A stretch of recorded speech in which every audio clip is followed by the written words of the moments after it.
Welcome back to the deep dive, everyone, right here on the Soundlish Podcast. We're kicking off a brand new series today, and we're really gonna get down to the basics of English grammar. Think of these as, the absolute essential tools you need to really communicate well. And honestly, there's probably no better place to start than the tense you use all the time to talk about, well, everything that happened before now, your life, your day, yesterday. So today we're doing a deep dive specifically into the simple past tense. That's right. This one is just fundamental. If you want to tell a story, talk about what you did last weekend, or even discuss, historical events, you absolutely need the simple past. So our goal today in this deep dive is really to break down how it works, how you form it, when you use it so clearly that by the end you'll feel, much more confident using it yourself. Exactly. We're going to build it up like piece by piece, step by step. We'll start with the main idea, then look at how the verbs actually change, which is key.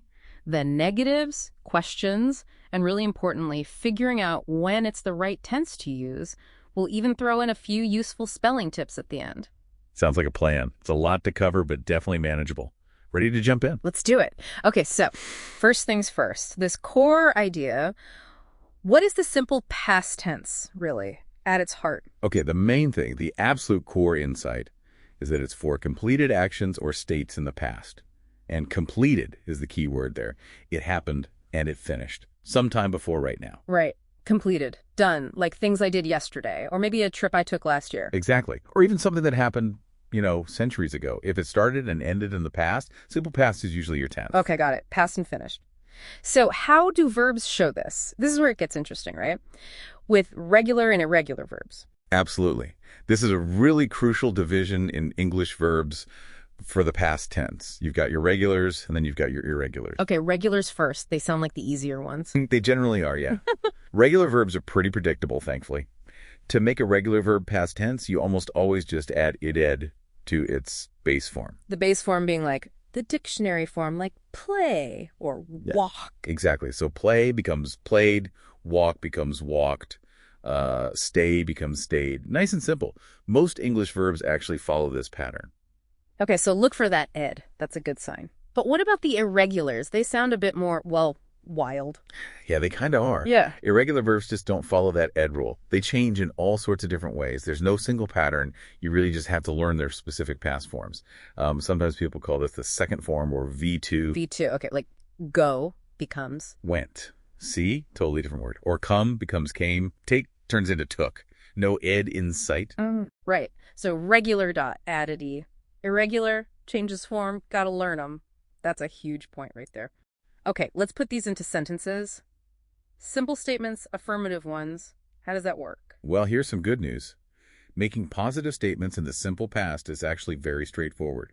You just take your subject like I, you, she, they, and then you put the past tense verb right after it. That's either the outai form or that irregular V2 form. Okay. Subject, then the past verb. And does the verb change depending on who's doing it, like for he versus we? No. And this is a really helpful insight. The past tense verb form is the same for all subjects in the simple past. Seriously. So I played, you played, he played, she played, it played, we played, they played, all just played. Exactly right. Same for irregulars. I went, you went, he went, she went, we went, they went, all just went. It makes things much simpler compared to, say, the present tense or languages where verbs change a lot more. Wow. Okay, that is a relief. Let's look at some concrete examples. The material had things like, I lived in Rome. Okay, live is regular, ends in E, so just add D. Lived. I studied English literature. Study ends in consonant plus Y, so change Y to I and added. Studied. Regular. Perfect. And notice the subject is I. How about these? We worked at Wall Street. Work. Regular. Add ed. Worked. Subject we. They came from Birmingham. Come is irregular. Past is came. Subject they. Right. And the verb form lived, studied, worked, came, it stays the same no matter if it's I, we, or they. That consistency is really key. It absolutely is. Okay, so positive statements, subject plus past verb, V2 or VE, simple, got it. But what about saying something didn't happen? How do we make negatives? You can't just stick not in there. Right, you can't just say I not played or anything like that. This is where we need a helper. You need the auxiliary verb, the helping verb D. Ah, okay. Did comes into play for negatives. Yes, did is crucial for both negatives and questions in the simple past. So for negatives, the structure is subject plus did not, or much more commonly in spoken English, the contraction, didn't. Okay, subject plus didn't, like I didn't. Yeah. What comes next? Is it the past tense verb again? No. And this is the really critical point, probably the most common mistake learners make.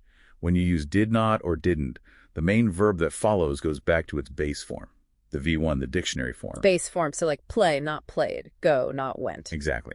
Because didn't is already doing the work of showing that the sentence is past tense and negative. You don't need the main verb to also be in the past. Think of did as carrying that past meaning. So the structure is subject plus didn't plus base form V1. Whoa, okay, that's huge. So you would never say I didn't played. Never ever. It's always I didn't play. You'd never say she didn't went. It's she didn't go. Got it. The didn't takes care of the past part. Let's look at the examples to really nail this down. Okay, the material had, we didn't accept the offer. Right, accept is the base form, and didn't sign the contract. Again, sign, base form. Perfect. And another one, the students didn't follow the rules. Follow is the base form after didn't. The didn't tells you it's past and it's negative. The main verb just states the action. That makes a lot of sense now. Okay, structure for negatives is clear. What about asking questions about the past? How does did help us there? It works in a very similar way, actually. Did comes to the rescue again. To make a question, you move did to the very beginning of the sentence, right before the subject. Okay, so it's did plus subject. And then following the pattern, I'm guessing it's the base form of the verb again, V1. You got it. The rule is consistent. Whenever did is in the sentence, whether it's a negative with didn't or a question starting with did, the main verb stays in its base form, V1. So the question structure is did D plus subject plus base form, V1, plus the rest of the sentence, usually ending with a question mark. Okay, so if I said you went home, the question is, did you go home? Using go, the base form. Exactly. Or if the statement was, she found her keys, the question is, did she find her keys? Using find, the base form. Let's check the examples again. Did you realize the real reasons? Realize is V1. Did the children witness this violence? Witness is V1. Perfect. Yes, the structure holds. Did signals the past tense and the question format. The main verb just supplies the action in its simplest form. Okay, great. And quickly, how do we answer these did you questions, like short answers? Short answers are super easy. You just use yes or no, then the subject pronoun like I, you, he, she, it, we, they, and then you finish with did for yes or didn't for no. So if I ask, did you go to the cinema last week? You can answer yes, we did, or no, we didn't. And did you visit your friends yesterday? No, I didn't. Or perhaps, yes, I did. You just used did or didn't. No need to repeat the main verb go or visit. Simple enough. Okay, so we've got the forms down now, I think. Affirmative. Subject plus V2V ed. Negative. Subject plus didn't plus V1 question.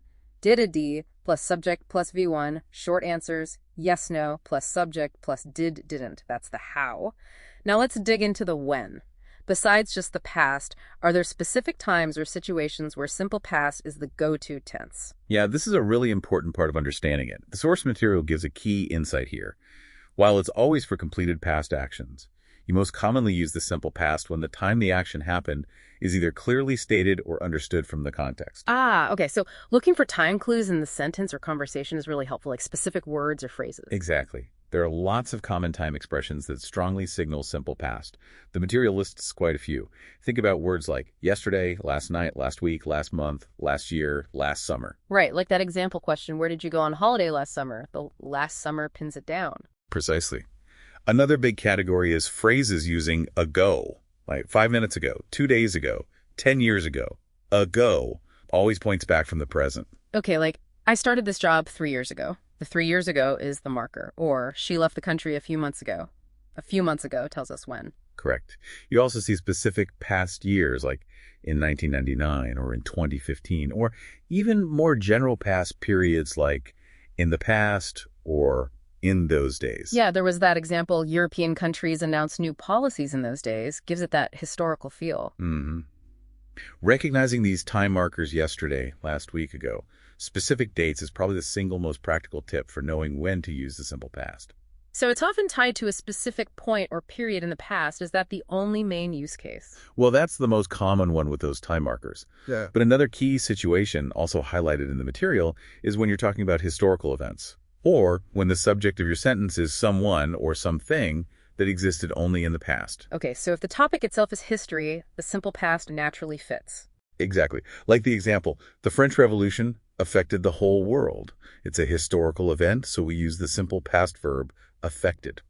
Or, the Great Depression made America poorer. Again, a specific historical period, so we use made. And that other example, the Ottoman Empire fought many enemies. The Ottoman Empire is a past entity, so the action uses the simple past form. Precisely. So key uses. Completed actions, very often with specific past time references and talking about history or historical subjects. Excellent. That really clarifies the win. Now, before we wrap things up, you mentioned regular verbs add AE, but sometimes the spelling needs a little tweak, right? Can we cover those main spelling rules quickly? They seem pretty useful. Yeah, absolutely. Knowing these few rules makes spelling those regular past tense verbs much easier. There are three main ones to focus on from the source. Okay, rule number 1. Rule 1 is for short, one-syllable verbs that end in a sequence of consonant, single vowel consonant, like STOP, For these verbs, you usually double that final consonant before you add the ed. So stop becomes STOPPED, double P. Exactly. Another common one is plan becomes planned, double N. Or grab becomes grabbed, double B. Got it. Short CVC ending means double the last consonant, then add buddy. What's rule number 2? This one's easy.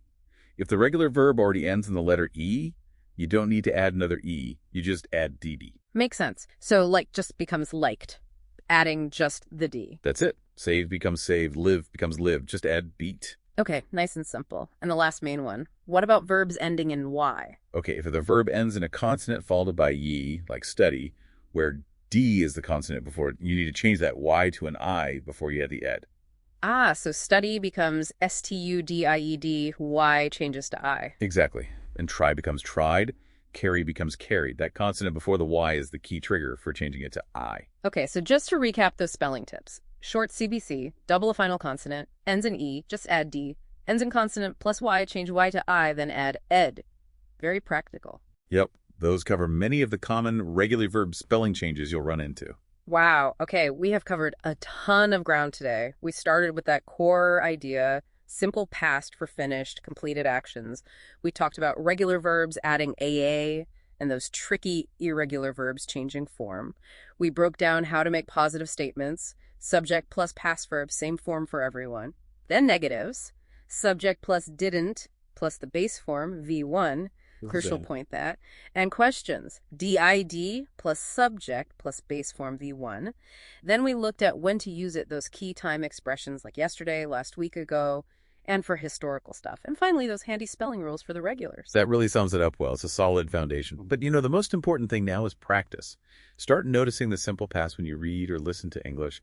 Look for those AA endings. Start paying attention to those common irregular forms like went, came, saw, took. Yeah, absolutely. And then, try using it. Talk about what you did this morning, what you ate for lunch, where you went last weekend. Use those time phrases we talked about. Exactly. Yeah. Actually using it in your own speaking and writing is what makes it stick.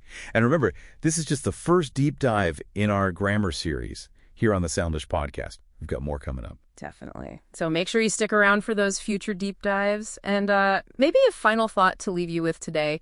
Just think about how mastering the simple past really unlocks your ability to share your own story. Everything you did, everything you experienced, every choice you made before right now, that's all told using the simple past. It's the key to talking about your personal history. That's a great way to put it. It really is a powerful tool for communication. It truly is. So make sure you subscribe to the Soundlish Podcast so you catch our next deep dive into English grammar. We'll see you then.